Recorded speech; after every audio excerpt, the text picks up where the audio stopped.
Welcome my farming friends, and I want to say thank you for joining me. I'm Skelly. This is Skelly Bynature. And are you looking to do your own recycling hydroponic system? You stay tuned and I'll show you what I did that's been successful for me. Okay, so let's first start with what is a recycling hydroponic system. So what recycling is, or recirculating, is we're going to have a reservoir, as you see off to my right, underneath that blue bucket. And what we're going to be doing is we're going to be pumping our water and nutrients up, and we're going to be pumping it into these pipes right here. Now I have 6 pipes here of PVC piping with all these little holes in it. And this is where our plants will be going in. And what happens is it gets pumped in over there, and then it pushes the water to this side, where then it comes draining out, and I've got two returning hoses, one on this side and one on the other side as well. And what that does is it recycles the water right back into my bucket again. And so then that way the water is just constantly flowing with oxygen and constantly flowing. So let's get right down to what we need to do this. So the first thing that we're going to want to do is you're going to want to get yourself a reservoir bucket. A res bucket is similar to that. And here comes Charlie. Say hi, Charlie.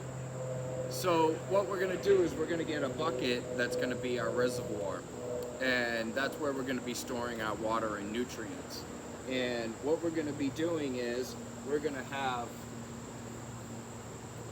a pump inside similar to this that's going to be pumping our water up through a tube and into the ends.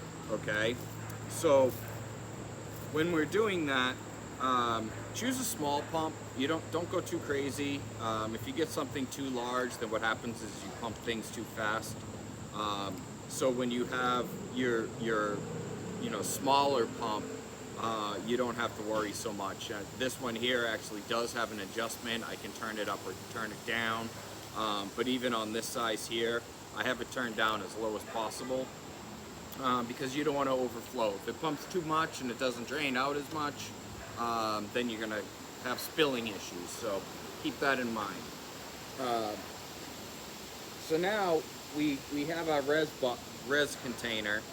And what we're going to do is we got our pump inside.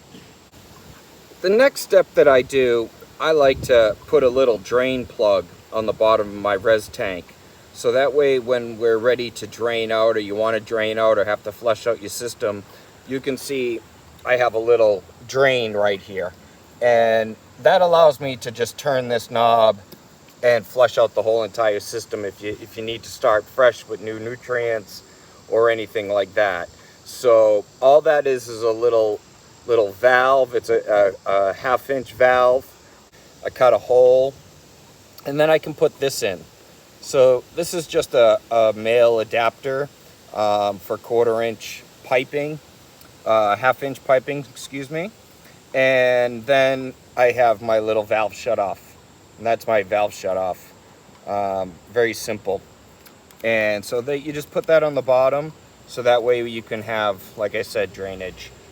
So the next step is when you do this, the first thing that you want to do is figure out what you have for space and how many pots you want, how many sites is what we call them. As you can see, I have this here is roughly 9 feet long. I have 6 PVC pipings, and I also have 125 sites, so that I can put 125 plants in here. So keep in mind how much you want to do these, and how much room you have. So the next step that we're going to do is when you get your PVC piping, one thing that I will suggest is I have the cheaper PVC piping here, which when it does have water and plants in, it tends to bend. So that's why I have this frame underneath just to support the middle. But if you get the Spec 40 piping, you can just do a simple frame and put it on, and they don't bend as much, so you get a little more sturdiness out of it. So what we're gonna do next is we're gonna line it up. You wanna put your piping together. Make sure you get the space for it. Like anything else, you're gonna take your PVC piping and you're gonna put the ends on it. And you see I got a couple T's in there, and I get a couple elbows, and you put them in, and when you do, make sure you use some PVC glue or cement. That way they don't leak.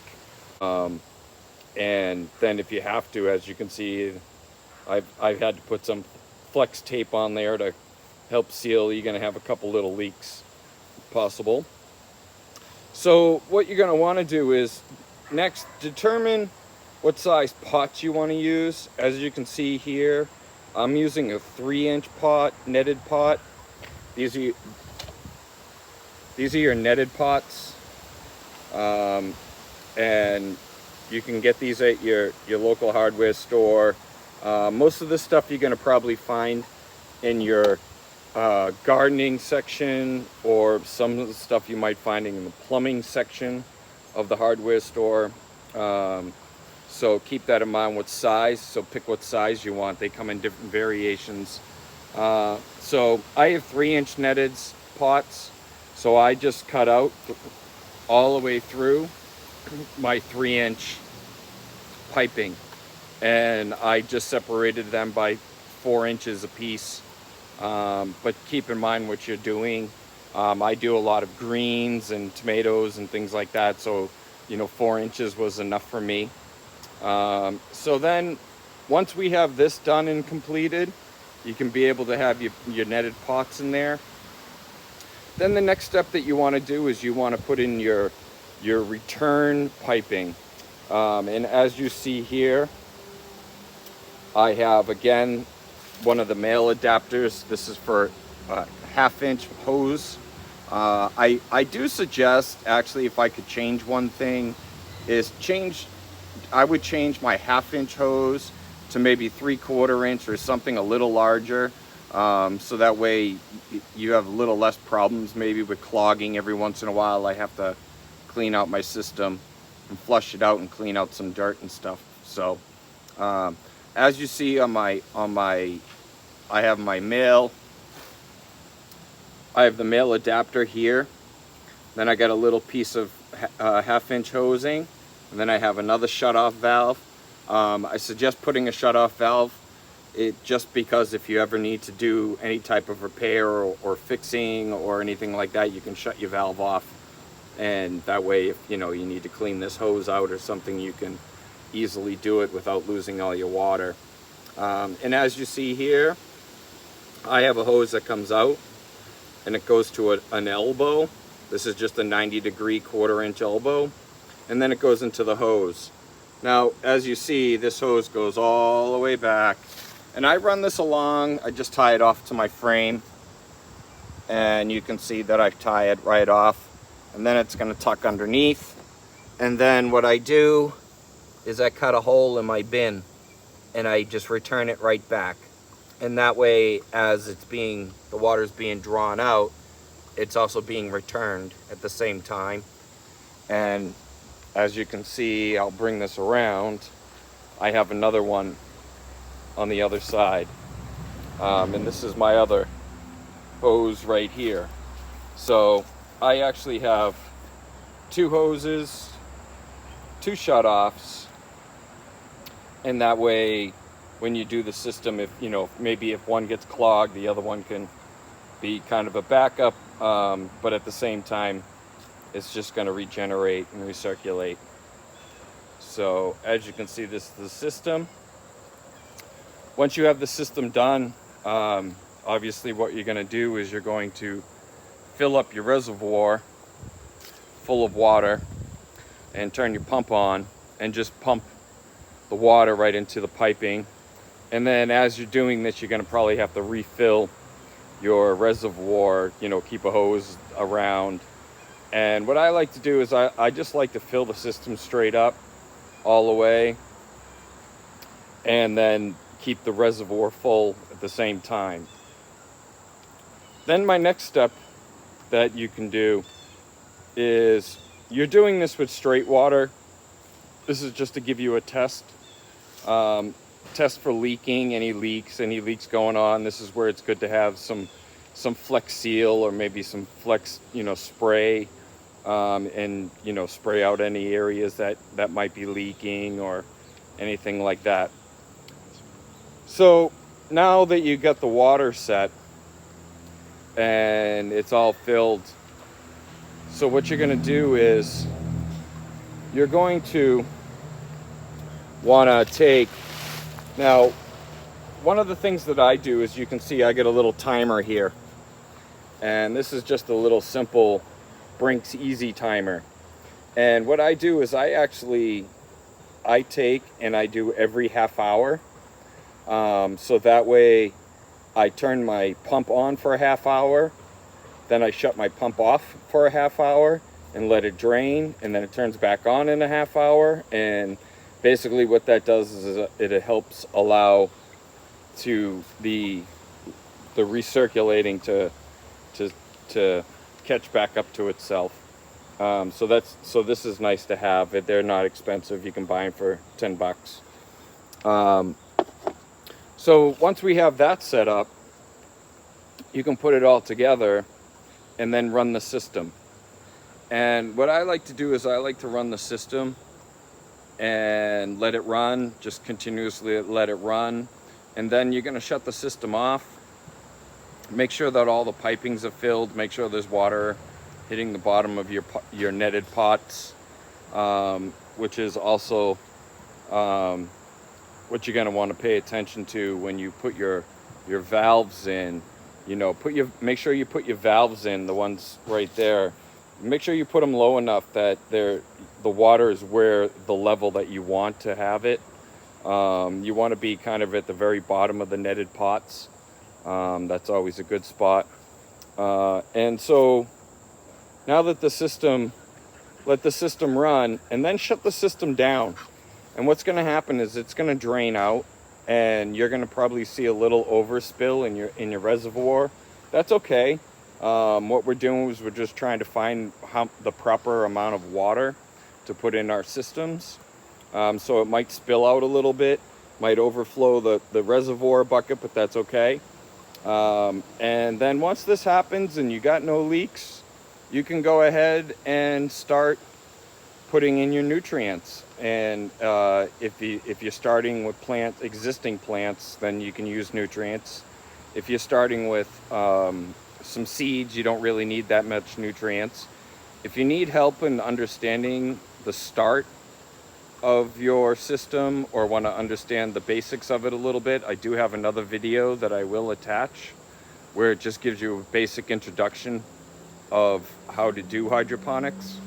But once you get this going, you're just going to take and plug in your pump, put your timer on, and then set your system up.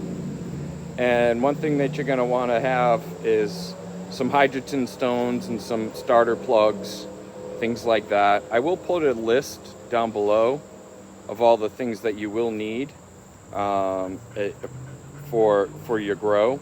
But again, like I said, if this is a little confusing, then go ahead and watch my other video on the basics of hydroponics, where it's a real simple setup, and then you can kind of have a better understanding. But this is basically what I do.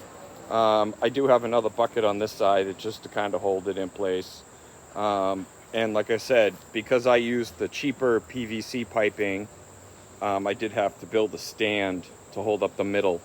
Or what's going to happen is your pipes are going to sink and they're going to droop. And then what happens is the water just comes out the middle. So I hope you all enjoyed this video. If you got any questions, feel free. Put some comments down below. Ask me some questions. I'll help you in any way that I can. And I hope you like this video enough that you can hit that like button for me. Subscribe to my channel if you haven't already. And share this with other people if you know anyone else that's interested in hydroponics. But this is a pretty simple, but not so simple. Sometimes it looks easier than it actually is. So things to be cautious of is, one, you need to make sure that your system is level. I actually set it so there is a slight little angle, but that's okay. You just don't want it completely unlevel, or your water's gonna drain one way or the other. So with that being said, I hope you guys enjoy this, and again, ask any questions if you need to, and I hope you guys enjoy your reapings of what you have grown. Enjoy.